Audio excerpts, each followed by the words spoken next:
कल से बदल सकेंगे 2000 के नोट, जान ले नई गाइडलाइन।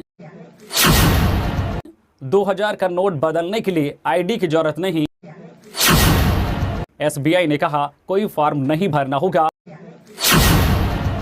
एक बार में 10 नोट एक्सचेंज किए जा सकेंगे। 30 सितंबर तक नोट जमा नहीं किया तो क्या होगा?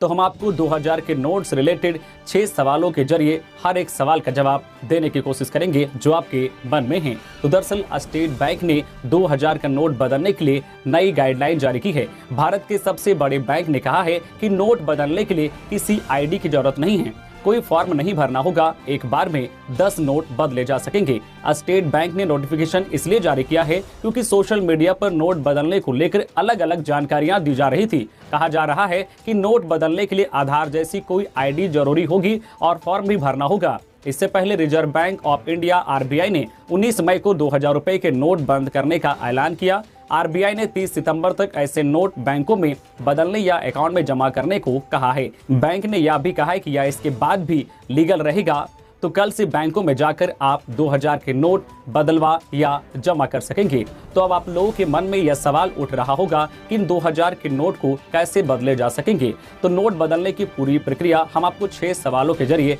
समझाने की कोशिश कर रहे हैं। सवाल नंबर 1, कहां से बदल सकते हैं ये 2000 के नोट? जवाब, आप अपनी पास की किसी भी बैंक की शाखा में जाकर ये नोट बदल सकते हैं। सवाल नंबर 2, मेरा बैंक अकाउंट नहीं है तो क्या मैं इसके बिना नोट बदल सकता हूँ? जवाब, हाँ, आप किसी भी बैंक के ब्रांच में जाकर नोट बदल सकते हैं। उस बैंक में आपका अकाउंट हो ऐसा जरूरी नहीं है, आप सीधे काउंटर पर जाकर नोट बदल सकते हैं। वहीं अगर आपका उस बैंक में अकाउंट है तो आप ये रुपए अपने अकाउंट में जमा भी कर सकते हैं। अब सवाल नंबर 3, एक बार में कितने नोट बदल सकते हैं? तो जवाब, एक बार में 20,000 रुपए की सीमा तक 2000 के नोट बदलवा यानी दूसरे डिनोमिनेशन में एक्सचेंज करवा सकते हैं। वहीं अगर आपका वहां पे अकाउंट है तो आप कितने भी 2000 के नोट डिपॉजिट जो है अकाउंट में जमा कर सकते हैं। वही सवाल नंबर 4, क्या नोट बदलने के लिए बैंक को कोई चार्ज देना पड़ेगा? जवाब, नहीं, नोट बदलने के लिए आपको कोई भी चार्ज शुल्क नहीं देना होगा।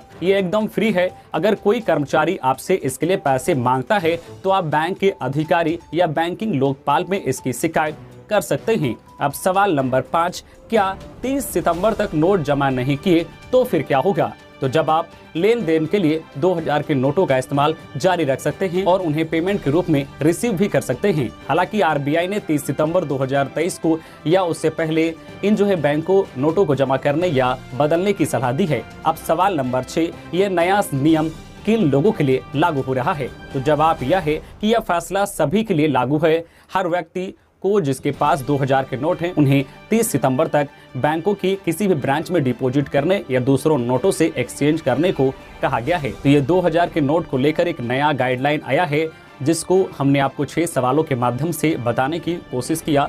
अगर आपको वीडियो अच्छा लगा होगा तो चैनल को सब्सक्राइब करके बेल आइकन प्रेस कर दीजिए। अगर आप खबरों को और भी विस्तार में पढ़ना भी चाहते हैं तो आप हमारे वेबसाइट newsjharkhand.org को विजिट कर सकते हैं और झारखंड की खबरों को विस्तार में पढ़ सकते हैं।